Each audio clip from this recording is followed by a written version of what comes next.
Hello, this is Father Paul, and I'm glad we're taking this journey together to read the Bible in a year. Yesterday we heard about the first part of the life of Abraham, who was born Abram, and the promise that God made with him and his descendants, and how he began to settle in the land of Canaan. And today we're going to hear about the life of his son Ishmael. Alright, let's begin. Today's reading is from Genesis chapters 16 to 20. Let's begin. Chapter 16. Now Sarai, Abram's wife, had borne him no children, and she had an Egyptian maidservant whose name was Hagar. So Sarai said to Abram, "See now, the Lord has restrained me from bearing children. Please go into my maid. Perhaps I shall obtain children by her." And Abram heeded the voice of Sarai. Then Sarai, Abram's wife, took Hagar her maid, the Egyptian, and gave her to her husband Abram to be his wife, after Abram had dwelt 10 years in the land of Canaan. So he went in to Hagar, and she conceived. And when she saw that she had conceived, her mistress became despised in her eyes. Then Sarai said to Abram, "My wrong be upon you. I gave my maid into your embrace, and when she saw that she had conceived, I became despised in her eyes. The Lord judge between you and me." So Abram said to Sarai, "Indeed your maid is in your hand. Do to her as you please." And when Sarai dealt harshly with her, she fled from her presence. Now the angel of the Lord found her by a spring of water in the wilderness, by the spring on the way to Shur.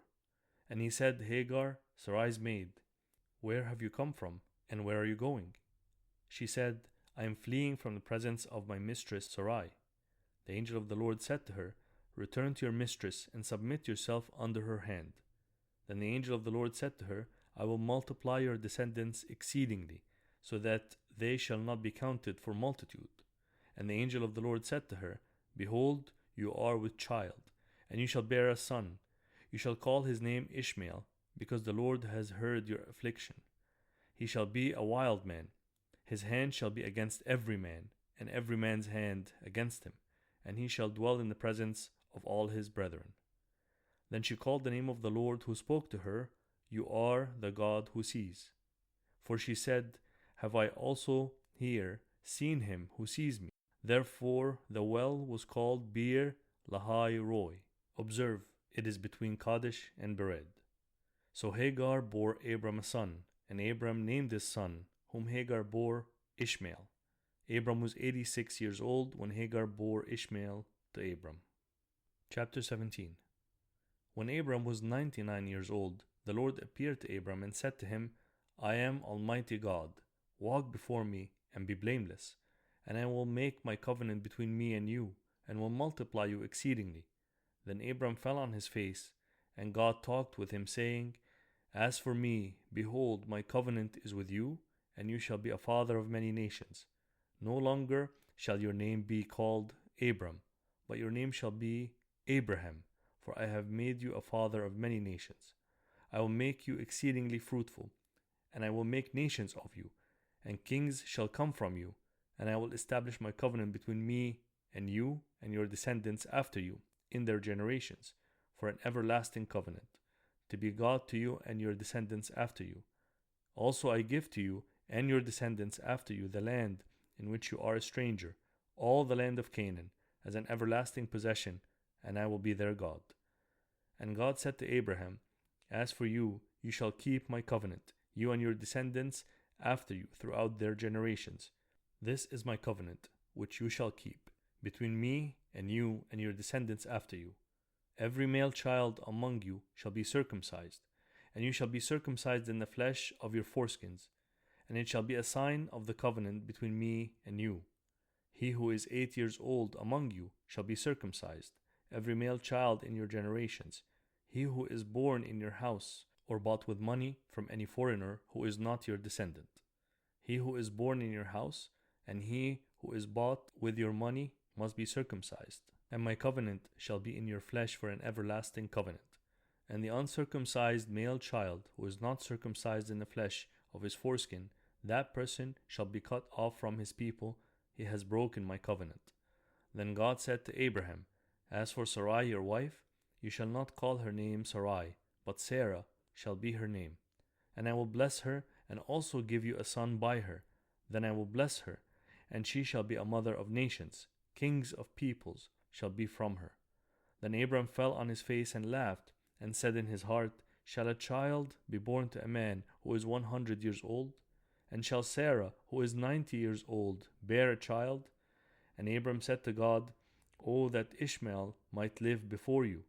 Then God said, No, Sarah your wife shall bear you a son, and you shall call his name Isaac.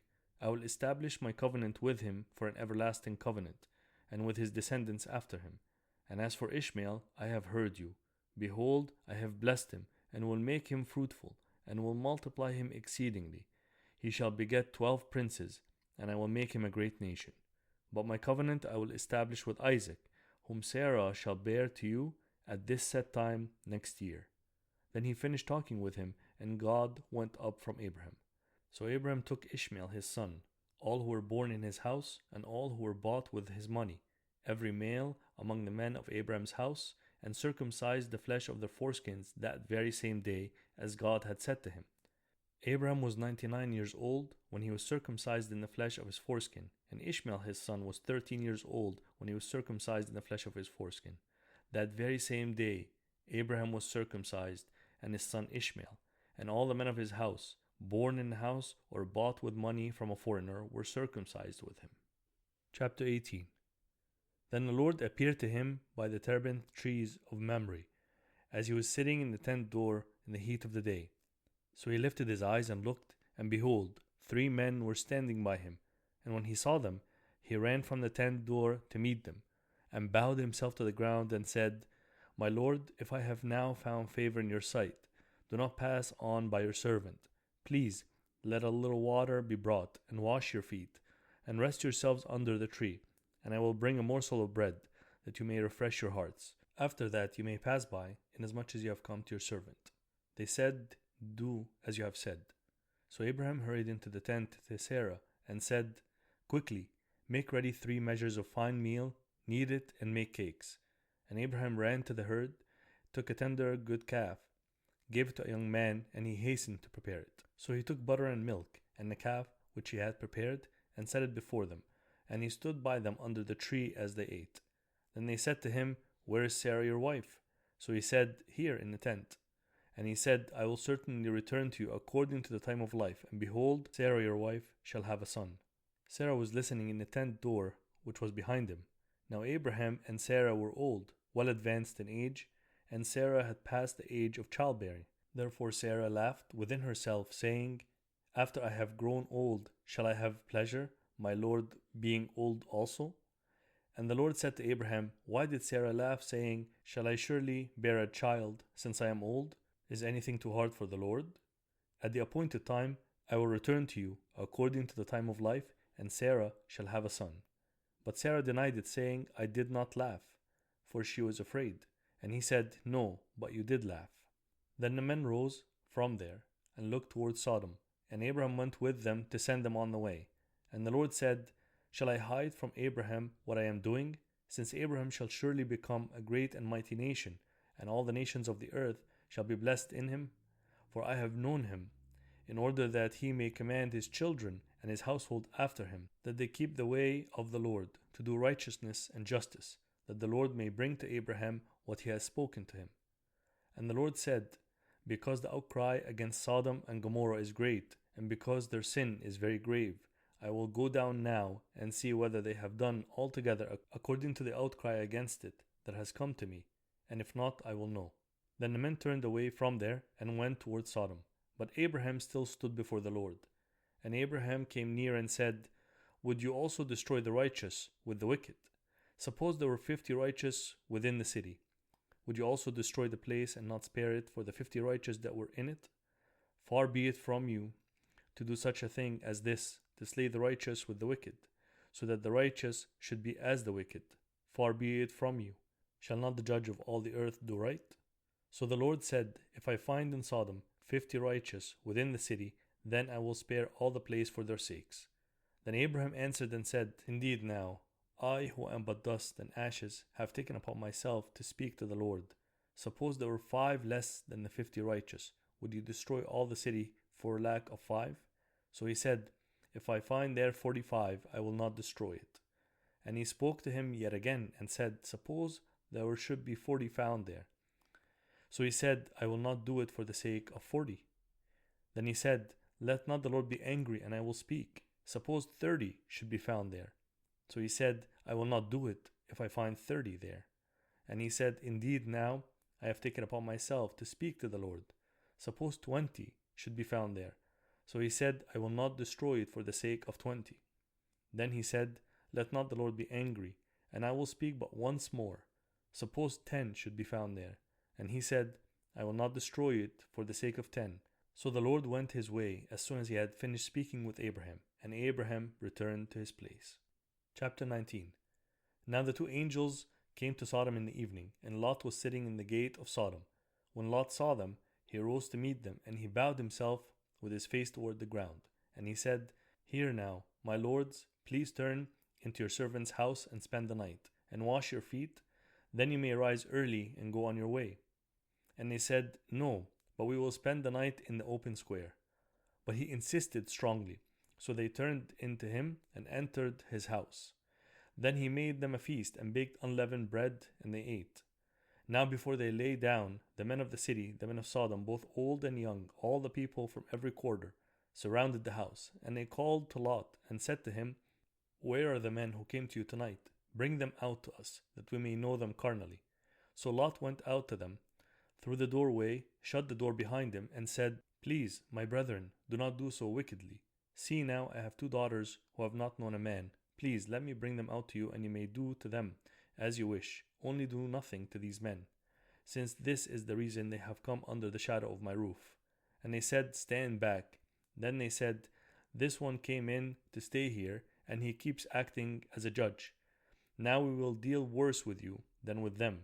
So they pressed hard against the man Lot and came near to break down the door. But the men reached out their hands and pulled Lot into the house with them and shut the door. And they struck the men who were at the doorway of the house with blindness, both small and great, so that they became weary trying to find the door. Then the men said to Lot, Have you anyone else here?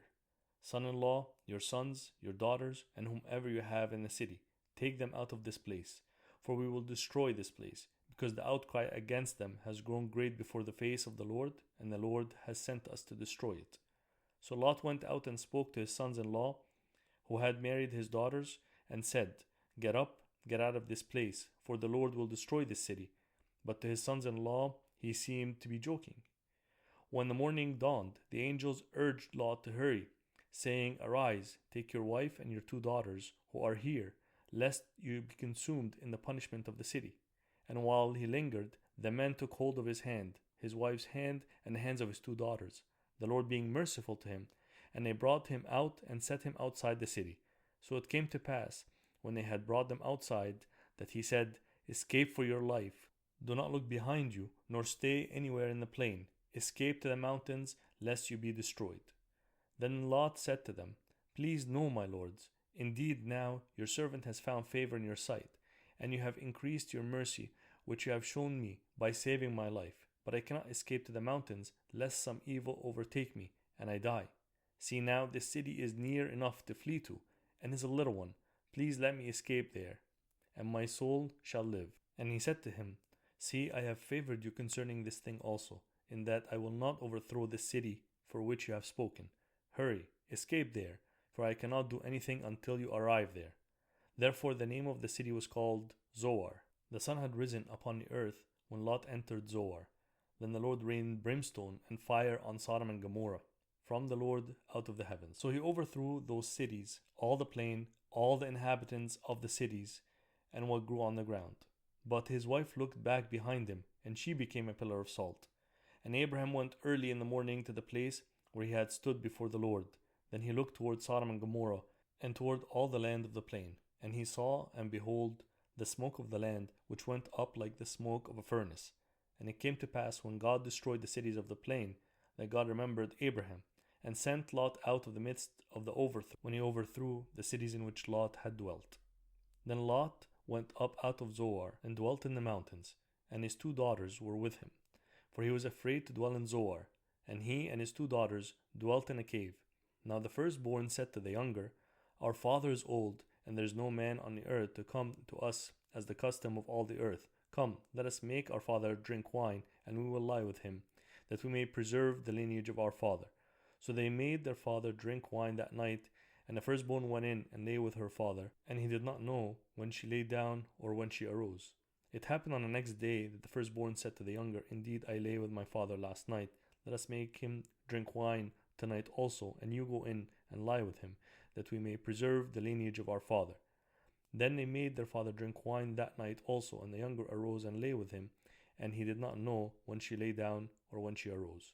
Thus both the daughters of Lot were with child by their father. The firstborn bore a son, and called his name Moab.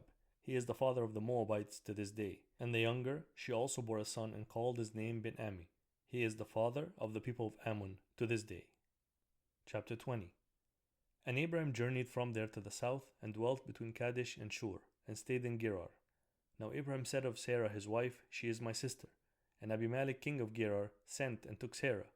But God came to Abimelech in a dream by night, and said to him, Indeed, you are a dead man, because of the woman whom you have taken, for she is a man's wife. But Abimelech did not come near her. And he said, Lord, you will slay a righteous nation also? Did he not say to me, She is my sister? And she, even she herself, said, He is my brother. In the integrity of my heart and innocence of my hands, I have done this. And God said to him in a dream, Yes, I know that you did this in the integrity of your heart. For I also withheld you from sinning against me. Therefore I did not let you touch her. Now therefore restore the man's wife, for he is a prophet, and he will pray for you, and you shall live. But if you do not restore her, know that you shall surely die, you and all who are yours. So Abimelech rose early in the morning, called all his servants, and told all these things in their hearing. And the men were very much afraid. And Abimelech called Abraham and said to him, What have you done to us?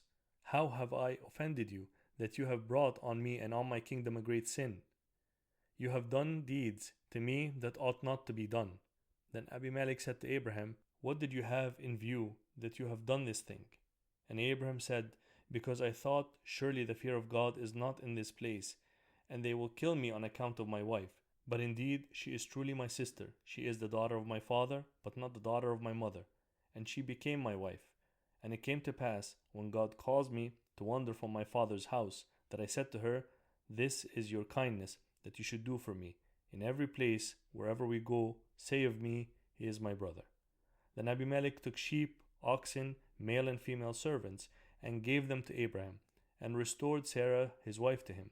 And Abimelech said, See, my land is before you. Dwell where it pleases you. Then to Sarah he said, Behold, I have given you your brother 1,000 pieces of silver. Indeed, this vindicates you before all who are with you and before everybody. Thus she was rebuked. So Abraham prayed to God, and God healed Abimelech, his wife, and his female servants. Then they bore children, for the Lord had closed up all the wombs of the house of Abimelech because of Sarah, Abraham's wife.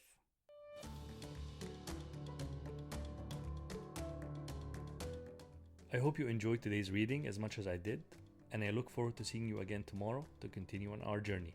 God bless you and have a great day.